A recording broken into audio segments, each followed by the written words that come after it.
Big breaking news చూస్తున్నాం. అమెరికాలో ఆందోళనలు ఆగనట్లుగా కనిపిస్తున్నాయి. లాస్ ఏంజల్స్ నుంచి ఇతర ప్రాంతాలకు కూడా విస్తరించింది. ఇల్లీగల్ ఇమ్మిగ్రెంట్స్ కు మద్దతుగా అట్లాంటా, కాలిఫోర్నియా, న్యూయార్క్ లో నిరసనలు వెలువెత్తుతున్నాయి. ఈ దేశంలోనే ఉంటామని ఇమిగ్రేషన్స్ వాళ్ళు చెప్తున్నారు. అవసరమైతే కాల్ చేయండి అని కూడా ట్రంప్ చెప్తున్న పరిస్థితి కనిపిస్తుంది.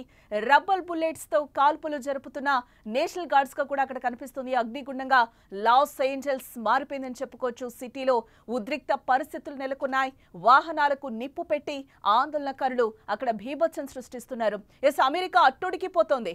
లాస్ ఏంజల్స్ అగ్నిగుండంగా మారిపోయింది. బాష్పవాయువులు, రబ్బర్ బుల్లెట్లతో ట్రంప్ నేషనల్ గార్డ్స్ రెచ్చిపోతున్నారు. ఇటు ఆందోళనకారులు వెనక్కి తగ్గడం లేదు. 4 రోజులుగా ఆందోళనలు కొనసాగుతున్నాయి.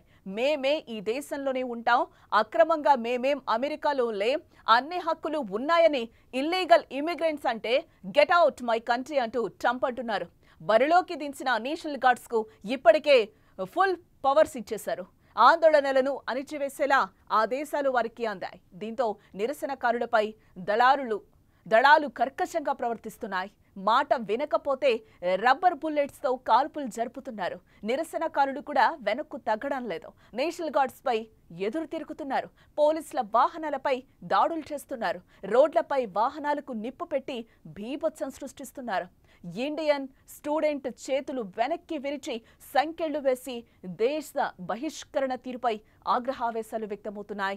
లాస్ ఏంజల్స్ కాదు, ఇతర ప్రాంతాలకు కూడా ఈ అల్లర్లు పాకడంతో అగ్రరాజ్యం ఇప్పుడు అట్టుడికిపోతోంది. ఇల్లీగల్ ఇమిగ్రెంట్స్ కు మద్దతుగా అట్లాంటా, కాలిఫోర్నియా, న్యూయార్క్ లోనూ ప్రజలు రోడ్లపైకొచ్చి శాంతియుతంగా నిరసనలు తెలుపుతున్నారు. అక్రమ వలసదారులను అరెస్టు చేయొద్దు అంటూ డిమాండ్ చేస్తున్నారు. దీంతో పరిస్థితి రాను రాను తీవ్రమయ్యే అవకాశాలైతే కనిపిస్తున్నాయి.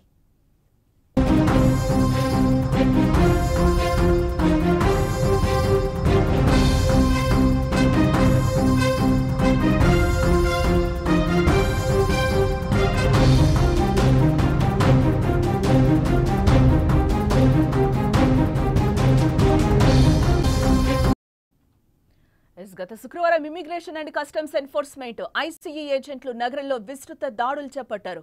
సరైన డాక్యుమెంట్స్ లేని వలసదారులే లక్ష్యంగా దాడులు నిర్వహించగా మొత్తం 118 మంది ఐసీఈ అరెస్టు చేసింది.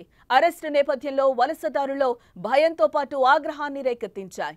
జూన్ 6న డౌన్ టౌన్ లాస్ ఏంజల్స్ లో ఇమిగ్రేషన్ చట్టాలకు వ్యతిరేకంగా ఆందోళనలు మొదలయ్యాయి. అవి శనివారం నాటికి పారామౌంట్, కాంప్టన్ వంటి సమీప నగరాలకు వ్యాపించాయి. ఆందోళనకారులు రోడ్లను దిగ్బంధించి పోలీస్ వాహనాలపై రాళ్లు రువ్వారు. ఆ విజువల్స్ అన్ని కూడా మనకి సుమన్ టీవీ స్క్రీన్ మీద క్లియర్ గా కనిపిస్తున్నాయి. పోలీసులు వెంటనే యాక్షన్లోకి దిగి రబ్బర్ బుల్లెట్లు, టియర్ గ్యాస్, ఫ్లాష్ బ్యాక్ గ్రెనేడ్లతో ఆందోళనలను అడ్డుకునే ప్రయత్నం అయితే చేశారు. హోమ్ డిపో వద్ద మరిన్ని దాడులు జరుగుతాయనే పుకార్లు ఉద్రిక్తతలను మరింత పెంచాయి. మాస్క్ ధరించిన అందరినీ అరెస్టు చేయాలని ట్రంప్ ఇప్పటికే ఆదేశించారు. దీంతో ఆందోళనలు మరింత ఉధృతమయ్యాయి. ఆదివారం జరిగిన ఘర్షణలో ఒక ఆస్ట్రేలియన్ రిపోర్టర్ రబ్బర్ బుల్లెట్లతో గాయపడ్డారు.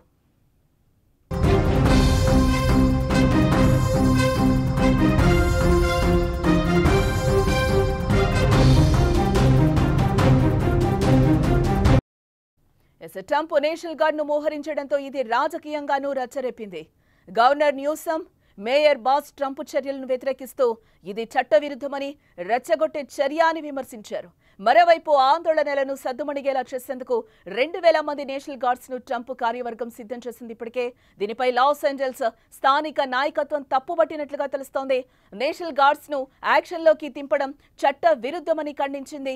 మరోవైపు ట్రంప్నకు బద్ద విరోధిలా ప్రవర్తిస్తున్న మస్క్ ఆశ్చర్యకరంగా ఓ ట్వీట్ చేశాడు.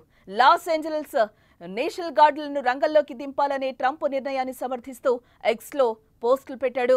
కాలిఫోర్నియా గవర్నర్, లాస్ ఏంజల్స్ మేయర్లు ప్రజలకు క్షమాపణలు చెప్పాలని ట్రంప్ చేసిన పోస్ట్ స్క్రీన్ షాట్ ను షేర్ చేశారు. దీంతో పాటు జేడీ వాన్స్ పోస్టులు కూడా రీపోస్ట్ చేయడం ఇక్కడ గమనార్హంగా మనం చూడొచ్చు.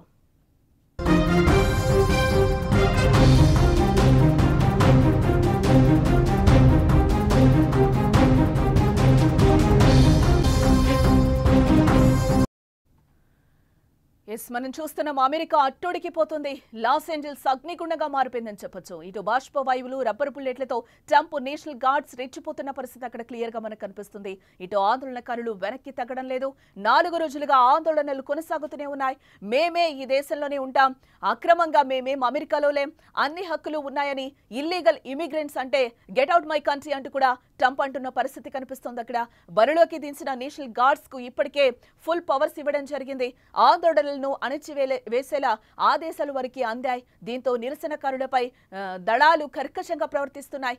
మాట వినకపోతే రబ్బర్ బుల్లెట్స్ తో కాల్పులు జరుపుతామని కూడా నిరసనకారులు వెనక్కు తగ్గడం లేదని కూడా అంటున్నారు. నేషనల్ గార్డ్స్ పై ఎదురు తిరుగుతున్నారు. పోలీసులు వాహనాలపై దాడులు చేస్తున్నారు. రోడ్లపై వాహనాలకు నిప్పు పెట్టి భీభత్సం సృష్టిస్తున్న పరిస్థితి కనిపిస్తుంది. ఎస్, మనం సుమన్ టీవీ స్క్రీన్ మీద అయితే క్లియర్ గా చూస్తున్నాం. అక్కడ ఎంత ఉద్రిక్త పరిస్థితులు నెలకొన్నాయో కూడా తెలుసు. రాళ్లతో రువ్వుతున్న పరిస్థితి అయితే కనిపిస్తుంది. అక్కడ కార్లన్నీ డ్యామేజ్ అయిన పరిస్థితి కనిపిస్తుంది. రోడ్లపైకి వచ్చి అందరూ కూడా, అక్కడున్న సిటిజన్స్ అందరూ కూడా మేము అక్రమంగా లేము అని కూడా నినదిస్తున్న పరిస్థితి కనిపిస్తుంది. ఎస్, ట్రంప్ ఎప్పుడైతే రెండోసారి అధికారం చేపట్టారో 2.0లోకి వచ్చారో అప్పుడే ఆయన ఖచ్చితంగా చెప్పడం జరిగింది, అమెరికాని కాపాడుకుంటాం, అక్రమ వలసదారులనైతే మేము వెనక్కి పంపిస్తామని కూడా ఆయన క్లియర్ గా చెప్పిన పరిస్థితి అక్కడ మనకి కనిపిస్తుంది. ఆయన ఏదైతే చెప్పారో, ప్రమాణ స్వీకారం చేసే ముందు ఏదైతే చెప్పారో అదే చేస్తున్న పరిస్థితి కనిపిస్తుంది. టోటల్ గా ఇక్కడ 12 దేశాల పౌరులపై అమెరికా నిషేధం విధించింది. దాంట్లో ముఖ్యంగా మనం చూస్తే కాలిఫోర్నియా, అట్లాంటా, న్యూయార్క్ ఇప్పుడు అట్టుడికిపోతున్నాయని చెప్పుకోవచ్చు. ఆ విజువల్స్ అన్ని కూడా మనం సుమన్ టీవీ స్క్రీన్ మీద అయితే క్లియర్ గా చూస్తున్నాం. అక్కడ గార్డ్స్ అందరూ కూడా రబ్బర్ బుల్లెట్లు, బాష్పవాయువులు పేల్చుతున్న పరిస్థితి అయితే కనిపిస్తుంది. అక్కడ అమెరికా మొత్తం అంతా కూడా రణరంగంగా మారిన పరిస్థితి అయితే మనకి క్లియర్ గా విజువల్స్ లో కనిపిస్తుంది. ప్రెసెంట్ అక్కడ కాలిఫోర్నియా కానీ, న్యూయార్క్ కానీ, అట్లాంటా కానీ ఏ విధంగా ఉందో మనకి అక్కడ క్లియర్ గా కనిపిస్తున్న పరిస్థితి కనిపిస్తుంది. అక్కడ దేశ పౌరులందరూ కూడా బయటకు వచ్చి నినదిస్తున్న పరిస్థితి. మేము అక్రమంగా లేం, అన్ని పత్రాలు మాకున్నాయి, మేము ఉంటున్నామని చెప్తున్నారు. కానీ ట్రంప్ దానికి వ్యతిరేకంగా అక్రమ వలసదారుల్ని మేము అరికడతామని కూడా ఆయన క్లియర్ గా చెప్తున్నారు. మారక ద్రవ్యాల వినియోగం కానీ, రేప్స్ అండ్ మర్డర్స్, సరైన పత్రాలు లేకుండా అక్రమ వలసదారుల్ని ఇక్కడి నుంచి మేము గెంటి వేస్తామని కూడా ఆయన క్లియర్ గా చెప్తున్నారు. మొన్న బాటిల్ బాంబు పేల్చిన పరిస్థితి కూడా మనం చూసాం. అమెరికాలో ఎలాంటి పరిస్థితులు ఉన్నాయో ఇందులో భాగంగానే ట్రంప్ అయితే ఒక కఠినమైన నిర్ణయాలు తీసుకుంటున్నారు. గతంలో కూడా మనం చూసాం, టారిఫ్ వార్ కి సంబంధించి కూడా ఆయన ఎలాంటి నిర్ణయాలు తీసుకున్నారు. ఫస్ట్ నుంచి కూడా అక్రమ వలసదారుల్ని మేము ఉంచము అని కూడా ఆయన క్లియర్ గా చెప్తున్న పరిస్థితి కనిపిస్తుంది. ఇదే నేపథ్యంలో అక్రమంగా వచ్చాడని కొంతమందిని వెనక్కి పంపిన వైనం కూడా న్యూజెర్సీ విమానాశ్రయంలో అయితే మనకి కనిపిస్తుంది. ఎస్, దీంట్లో భాగంగానే నిన్న ఒక అబ్బాయిని కూడా ఇక్కడ నేలకు అదిమి పెట్టి కూడా అక్కడ వాళ్ళందరూ కూడా ఆ అబ్బాయిని అక్రమ వలసదారుడు అన్నట్టు కూడా చిత్రీకరిస్తున్నారు. ఎస్, దీని మీద అందరూ కూడా ఆగ్రహావేశాలు. ఒక విద్యార్థిని ఆ విధంగా పడుకోబెట్టి అలా చేయడం కూడా కరెక్ట్ కాదు అని కూడా చాలా వరకు అందరూ కూడా డిమాండ్ చేస్తున్న పరిస్థితి కనిపిస్తుంది. ఓ భారతీయ విద్యార్థిని అమెరికా అధికారులు చేతులు వెనక్కి కట్టి సంకెళ్లేసి నేలకు అదిమి పెట్టి అమానుష ఘటన ఇప్పుడు వెలుగులోకి వచ్చింది. అలాగే అమెరికాలో న్యూజెర్సీలో నేవార్క్ విమానాశ్రయంలో జరిగిన ఈ దారుణంపై భారతీయ అమెరికన్లు కూడా ఒక పక్క ఆగ్రహం వ్యక్తం చేస్తున్న పరిస్థితి అయితే మనకి కనిపిస్తుంది. ఎస్, చూడాలి, టోటల్ గా అమెరికా అట్టుడుకుతున్నట్లుగా మనకైతే క్లియర్ గా కనిపిస్తుంది. ఎస్, ట్రంప్ దీనికి సంబంధించి ఇంకా ఎలాంటి నిర్ణయాలు తీసుకుంటారు, ఇంకా అక్కడ ఎలాంటి గొడవలు జరుగుతాయి, దీనికి సంబంధించి ఈ గొడవలకన్నిటికి సంబంధించి ఏమైనా బయటకు వచ్చే అవకాశాలు ఉన్నాయా, ఒక నిర్ణయం తీసుకుంటారా అనేది కూడా చూడాల్సిన అంశం.